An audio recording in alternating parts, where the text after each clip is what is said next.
दोस्तों नमस्कार। SK biology YouTube channel में आप सबका हार्दिक स्वागत है।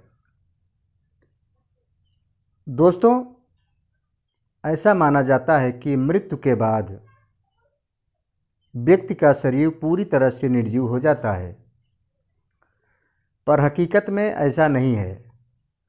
शरीर के कई ऐसे अंग हैं जो मृत्यु के बाद भी घंटे 2 घंटे नहीं बल्कि 24 घंटे के बाद भी जिंदा रहते हैं। तो यह कहना कि मृत्यु के बाद पूरी तरह से शरीर निर्जीव हो जाता है, यह गलत है। इस वीडियो में आज हम यही बताने वाले हैं कि मृत्यु के बाद हमारे शरीर के कौन से पार्ट या अंग कितने समय तक जिंदा रहते हैं। दोस्तों, यहाँ पर पूरा शरीर के अंगों का जो है सारणी दी गई है और यहाँ पर अंग बनाए गए हैं। तो यहाँ पर हम बारी बारी से बताने की कोशिश करेंगे कि मृत्यु के बाद हमारे शरीर का कौन सा अंग कितने समय तक जीवित रहता है। तो सबसे पहले हम बात करते हैं किडनी की। किडनी को आमतौर पर भारत के हिंदी भाषी लोग गुर्दा के नाम से जानते हैं, या विज्ञान की भाषा में इसे हिंदी में वृक्क कहा जाता है। यह लगभग 26 घंटे तक, मृत्यु के बाद भी लगभग 26 घंटे तक जिंदा रहती है। इस चार्ट में जो समय दिया गया है आगे पीछे हो सकता है, लेकिन औसतन लगभग 26 घंटे तक किडनी जो है जीवित रहती है। ऐसे में किडनी का ट्रांसप्लांट भी किया जाता है। तो अगर 6-7 घंटे तक में, मृत्यु के 6-7 घंटे तक में व्यक्ति की किडनी निकाल के अगर दूसरे व्यक्ति के शरीर में लगा दी जाती है तो वह किडनी पूर्व की भांति कार्य करने लगती है। अब दूसरे नंबर पर आती है हमारी आँख। हमारी आँख भी लगभग मृत्यु के 12 घंटे बाद तक जिंदा रहती है। कुछ लोग आँख का दान भी करते हैं।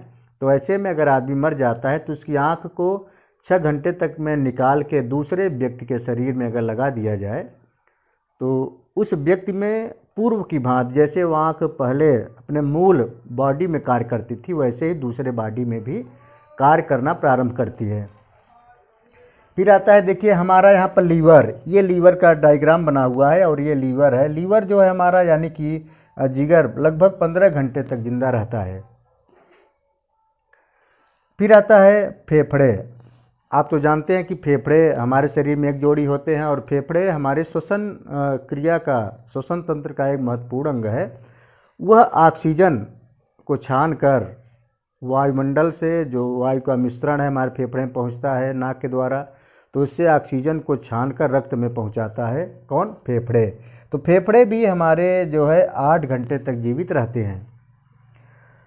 अब आता है मस्तिष्क। मस्तिष्क हमारे शरीर का सबसे महत्वपूर्ण अंग है और हमारी सारी क्रियाओं पर, हमारे शरीर के नियंत्रण एवं समन्वयन में इसका महत्वपूर्ण योगदान होता है। तो मस्तिष्क भी हमारा जो है लगभग 20 मिनट तक जिंदा रहता है। फिर आता है हमारा हृदय, जो ये हृदय, हार्ट हमारा, ये पंप करता है रक्त को, तब रक्त हमारे शरीर में दौड़ता है और जब रक्त दौड़ता है तभी हमारे शरीर के सभी अंगों को, ऊतकों को और कोशिकाओं को भोजन मिल पाता है। और फिर लास्ट में आता है हमारा त्वचा। हमारी जो त्वचा की कोशिकाएं होती हैं ये 24 घंटे या 24 घंटे के बाद भी जिंदा देखी गई हैं। और इसका एक कई प्रूफ भी है, लोगों ने देखा भी है। मान लीजिए कि कोई दाढ़ी बना के आदमी मर गया, तो मरने के अगर 4 दिन बाद उसकी बॉडी किसी जंगल में लावारिस अगर मिल जाए तो उसके चेहरे पर बड़ी बड़ी दाढ़ियाँ उगी रहती हैं और नाखून भी बड़े हो जाते हैं।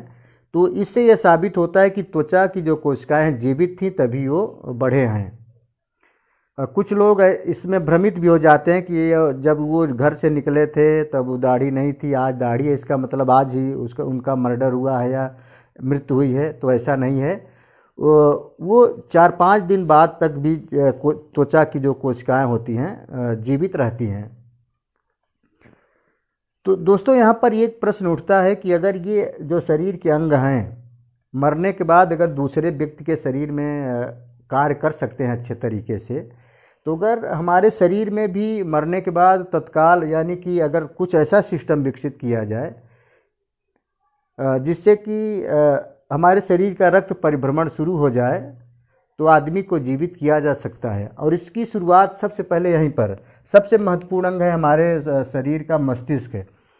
तो अगर मृत्यु के जस्ट बाद 20 मिनट तक इस जिंदा रहता है मस्तिष्क हमारा, तो अगर 20 मिनट के पहले तक में अगर बाकी सब अंग सही हों, हृदय हमारा जो है धड़कना बंद कर दिया है, तो रक्त परिभ्रमण रुक गया है, तो कुछ ऐसी कृत्रिम विधि अपनाई जाए जिससे कि हमारा हृदय फिर से चलना शुरू हो जाए, या कृत्रिम हृदय लगा दिया जाए जिससे कि हमारे शरीर का रक्त फिर से दौड़ने लगे पूरे शरीर में, तो आदमी को जिंदा किया जा सकता है।